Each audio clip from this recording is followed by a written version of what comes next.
I'm Emma. I teach yoga for sport. If you're an active person, or equally if you sit quite a lot driving at your desk and so on, you may find that in running you have the same, or cycling, the same hip action all the time, or even this action. So we need to try and stretch out through the hip flexors, open through the hips to actually give yourself a little bit more mobility through the hips. So I'm just going to show you a very short sequence to help with that. So coming down onto your mat, tabletop, so knees under hips, toes tucked under, walk your hands forward and then draw your hips back above your knees, turn your tailbone up to the ceiling, and however far you need the hands to go forward, to draw your forehead to the mat. If you find that your head is in the middle of nowhere because your shoulders are tight, then you could just rest that on a cushion or a rolled up towel. But trying to melt the heart down, push through the palms, get that lovely stretch through the spine. This is puppy pose. And then inhale. Walk your hands back in, ready to come up into downward facing dog. So you need to have your index finger pointing directly forward, and then spread the fingers from there, all the finger knuckles, the palm pressing down. Lift your hips up into down dog. So you can keep up on your toes and bend your knees to help release the hamstrings. Push the floor away with the palms. When the spine is straight, you can then start to straighten the thigh bones back, lower the heels. Then inhaling, lift your left leg up, three-legged dog. You're going to lower the right heel down, you get that added calf stretch. Roll forward into plank, bring your knee to your nose and bring the left foot between your hands. If that's difficult, you can just bring your hand to the back of the calf to bring it forward. Then drop the right knee down behind the hip, flatten the foot, come up. This is low lunge. So now you're going to come up, just rest your hands on your front thighs, sink your hips. So we're stretching out the front of the right thigh, the hip flexor there. The psoas is the largest of the hip flexors. So we don't often take the leg back in this angle if we're exercising. And then place your right palm down, shoulder width from the left foot, tuck your right toes under, lift up through the back thigh, left knee over left ankle, and then revolve up. So you're drawing the right ribs towards your thigh, keep sinking your hips, reach up through the fingertips, look up, and then exhale, bring your hands to the inside of the front foot. Shuffle your left foot over. I'll show you this way. So we're going to come into lizard pose. So both hands on the inside of the left leg. Drop the back knee down behind the hip, and then you're going to turn the left toes out and then allow the thigh to fold outwards so the thigh is tracking in the direction of the toes, and then rolling if you can onto the outside edge of that front foot. So if you can, you're going to come down. If you've got a cushion or a towel or even a yoga block, you can come down a little lower, but keep projecting the chest forward, so don't sink down with the hips back. You want to settle the hips down.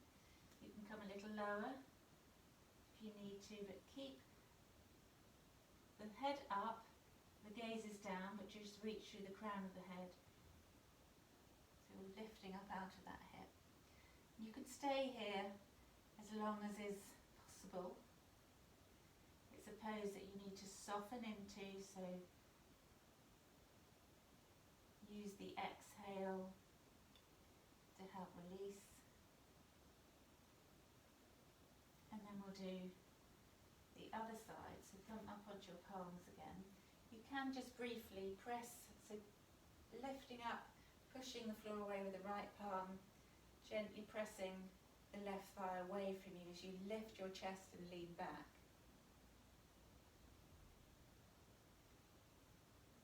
But all of this paying awareness to your own body. If it doesn't feel good, don't do it. Okay, palms back down, tuck the back toes under. Lift the left leg back into down dog.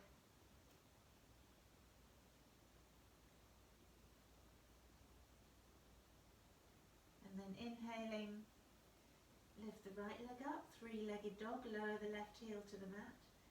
Roll forward into plank, curl the right knee to your nose, bring the foot between your hands, drop the left knee down, flatten the back foot, coming up onto the thighs, so again, low lunge. So when your weight is down on the mat, the front knee can come forward of the ankle, like so. But if you were lifting up through the back leg, you don't want that pressure coming through the knee. So if the back leg is lifted, you need to make sure that knee stays above the ankle. Keep the knees safe. Okay, then lean forward, exhale, left palm down, tuck the left toes under, lift up through the back thigh, and revolve up. So again, reaching the right fingertips up, draw the shoulder blades towards each other and away from your ears. Turn the head to look up or just to the side if the neck's tight. And then exhale, bring the right palm on the inside of the right foot, drop the back knee down. Same thing as the other side, we're coming into lizard pose. So you're going to walk the right foot out to the edge of the mat, turn the toes out, and then reach your chest forward, sink your hips, and roll onto the outside edge of the front foot. So feel that hip rolling out. If you want to come down a little lower, come to a towel roll or a block or even to the mat. But keep chest reaching forward, gaze is down, but the neck is long.